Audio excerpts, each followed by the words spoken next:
এটি হলো ইতালির একমাত্র ও গোটা ইউরোপ কন্টিনেন্টের সবথেকে বড় হিন্দু গ্রাম, যেটি এতটাই ইউনিক যে আপনি তার কল্পনাও করতে পারবেন না। ইতালির এই গ্রামে থাকা মহিলারা কেবলমাত্র শাড়ি পরেন। এখানকার পুরুষেরা কেবলমাত্র ধুতি, পাঞ্জাবি এবং সনাতনের অন্যান্য পারম্পরিক কাপড় পরে থাকেন।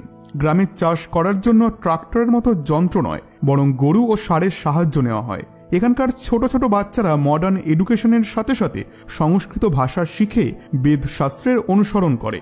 আর অবাক করার বিষয়, এই শিশুরা স্কুলে যায় মাথায় তিলক পরে এবং স্কুল থেকে ফিরে গ্রামেরই গোশালায় গোমাতাকে সেবা করতে যায়।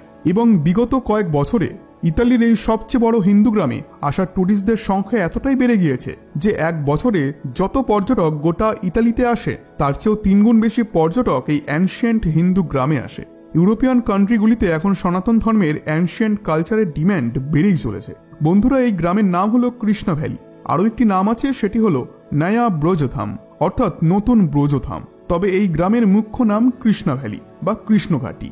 এই গ্রামে নিজস্ব আয়ুর্বেদিক সেন্টার, নিজস্ব স্কুল, মন্দির, কৃষি জমি রয়েছে, যেগুলি প্রাচীন সনাতন পারম্পরিক নিয়ম মেনে করা হয়, যেটিকে দেখে আপনারও মনে হবে যে সত্যি সত্যি ইতালির এই গ্রামে সত্য যুগের সূচনা হয়ে গেছে।